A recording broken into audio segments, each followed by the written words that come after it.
High, good morning. সকাল সকাল উঠে আমি পুচকুটাকে আদর করে নিচ্ছি, আর আমার পুচকুর দেখো এখনও ঘুম কাটেনি। আজকে হলো বৃহস্পতিবার, আজকে রয়েছে অনেক কাজ, সেই জন্য সকালবেলা উঠেই আগে পুচকুদেরকে খেতে দিয়ে দিলাম।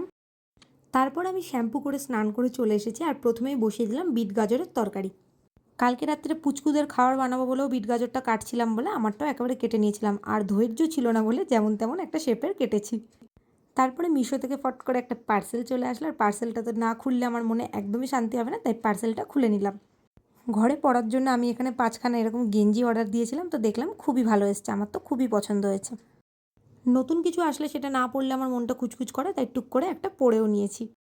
তারপরে আমি এখানে পুজো দিয়ে চলে আসলাম ব্রেকফাস্ট করতে। কালকে রাত্রে রুটি কিনেছিলাম, তার থেকে 4টে রুটি ছিল, ওইটা দিয়ে বেগুন ভাজা দিয়ে ব্রেকফাস্ট করে নিলাম। রুটি খেতে আমার খুব একটা ভালো লাগে না, কিন্তু কখনো কখনো আমি রুটি কিনে নিই রাত্রে ডিনার করার জন্য। ওদিকে বিট গাজরের তরকারিটা হয়ে যাওয়ার পরে আমি এখানে বসিয়ে দেবো চিকেনটাকে আমি ওইদিকে কষতে বসিয়ে দিয়েছি, আর ভাবলাম মাছের বোলগুলোকে জলটা পরিষ্কার করে নিই, তাই জন্য একে একে পরিষ্কার করে নিলাম। এখানে প্রত্যেকটা বোলের মধ্যে আমি একটা একটা করে ফাইটার রেখেছি, কিন্তু 2টো ফাইটার মারা গেছে। এদিকে বিছানার চাদরটাও নোংরা হয়েছিল, ভাবলাম যে সময় যখন রয়েছে তাই বিছানার চাদরটাও পাল্টে নিই।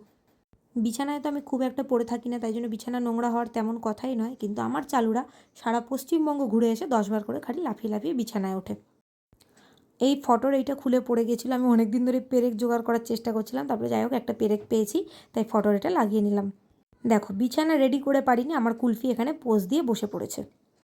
চিকেন কষাতে কষাতে একটা চিকেন কষা খাবো না, এটা তো একদমই হতে পারে না, তাই চিকেন কষাটা খেয়ে আমি এতে জল দিয়ে দিলাম। তারপরে পরিষ্কার করে গ্যাসটাকে মুছে নিয়েছি, মুছে বসলাম লাঞ্চ করতে।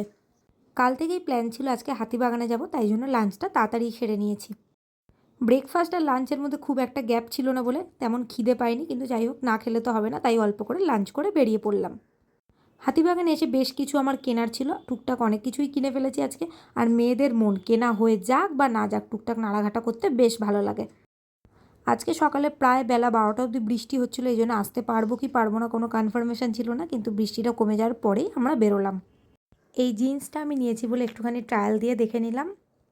এই টপ প্যান্টের সেটটা আমার বেশ পছন্দ হয়েছিল, কিন্তু টপটার বর্ডার লাইনে যে কালারটা রয়েছে ওই কালারের প্যান্ট আমার কাছে রয়েছে বলে আমি আর প্যান্টটা নিইনি, খালি টপটাই নিয়েছি। এখানে প্রচুর কুর্তির কালেকশান রয়েছে, কিন্তু কুর্তি তেমন খুব একটা পরা হয় না বলে আমি আর কুর্তি নিলাম না। তারপরে হাতে এক ব্যাগ আর পিঠে এক ব্যাগ শপিং করার পরে নাচতে নাচতে চলে আসলাম বাড়িতে। আজকে আমি কিনেছি হলো 3টে প্যান্ট, একটা জিন্স, 2টো টপ আর একটা টপ প্যান্টের সেট, 2টো ব্যাগ, পারফিউম, এইসব। তারপরে ডিনারটা নিয়ে এসে মন ভরে ডিনারটা করে নিলাম, কারণ ডিনারে বিরিয়ানি হলে আর কি চাই। মাটন খেতে আমি খুবই ভালোবাসি, তো চলো ডিনারটা করে নেওয়া যাক। Thank you for watching, by.